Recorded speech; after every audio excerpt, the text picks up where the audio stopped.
when somebody I coach asks me if I should do this race, my first question is, what do you hope to accomplish by it, right? Because sometimes you just want to run for fun, right? Maybe you have a friend doing it, it's their first race, and they're a little nervous, so you want to go out and show them the ropes and take them along. And obviously, you know, if you're running like that, you're running to help somebody, right? You help them. Motivation. Absolutely. I think one of my favorite races was actually in Colmsneil, Texas. What's that?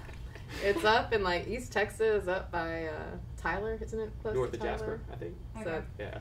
it's like, it was a 2-hour drive, and it's just this small little triathlon, but it's through the hills and like this country, and you run like around this man-made lake, and it's sand, and it's just very homey feeling, and I really enjoyed that one. Okay. But as far as like traveling to other places, I haven't. Milwaukee will be my first time to actually. Did either of you begin with marathons, or did y'all just dive into triathlons? I actually grew up swimming. Okay. So I've been a competitive swimmer since I was 5 years old, or about 10 years ago I did my first marathon. How was that? It was tough. I found out I was pregnant 3 days before my first marathon, so that was Wow. interesting. My husband did one several years later, and he convinced me to try one, and I tried it, and I loved it, and I've been hooked ever since. I started running, obviously, after the military, and as I got a little bit older, I wanted to learn something different too, and I thought, why not try a triathlon? Because I'm What is your strongest and weakest out of swimming, running, biking for each of you? Right now I'd probably say my strongest is probably the run. I mean, even though I grew up swimming, the run has improved incredibly in the last year thanks to Dave's coaching. And then my weakest is definitely the bike. So we've been focusing a lot on that this year, getting better, and it's improved a ton as well. my strongest is my bike, and I'm pretty competitive in that category. My weakest is definitely my swim. How well you do in each sport really helps determine your strategy for the race. She's an amazing swimmer, so she's able to catch the front pack, and she's able to come out of the water either in the top 3 or 4. And she can pace herself on the bike, and she understands exactly where she's at. Because you can draft in the swim too. Okay. And just like in biking or like NASCAR, you can draft.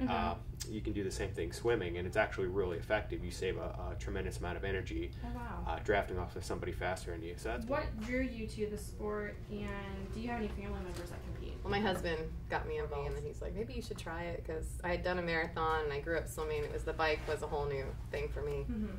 And so like I said, I did. It was all girls, a super sprint, so it was real short. It was only a 200-yard swim, an 8-mile bike, and a 2-mile run.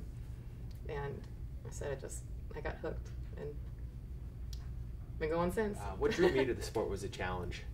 It's an opportunity to challenge yourself and be the best that you can be that day. What's really neat from my perspective, because we put a lot of training into the week, upwards of 15, sometimes 20, 25 hours of training. And people ask, how can you spend so much time training, or don't those bike rides get boring after 4 or 5 hours? And it's like you're there with your best friends, you're there with your family. No, it's the best part of the day. It's a lot of the hill work, right, we do when we're running. It's actually a parking garage. It's a parking garage in Kingwood. 14 times up and down. So what are you doing to prepare for Milwaukee? We both started taking Advocare vitamins, which I think has helped a lot. And I think actually the biggest thing that I've done is I've added a lot of protein to my diet to help my muscles recover a lot faster. But there's 3 things we did different. The first is we really dialed in our diet. The second part of that is the training program. The training program lasts about 12 weeks, and it follows a couple different cycles. So we had a base building period where we worked on our aerobic fitness. We had a build period following that where we worked on our strength, and we specifically tailored it to what the strengths I need to improve, and then Katie tailored it towards what strengths that she needed to improve, with a little bit of lifting thrown in there, and then we followed it with a peak period where we try to simulate race conditions. Yeah. The only other thing you mentioned, if there was anything else, and I will say that the team environment, we train as part of a group, and the majority of our training each day is done as part of a group, and that's really allowed us and enabled us to excel. And if there's anything that somebody takes away, From what I say today, I would hope that it's find a group that you can enjoy your training with, and not only are you going to see some physical training benefits, but you're going to make new friends, you're going to have a fun time, and you're going to make a lot of good memories.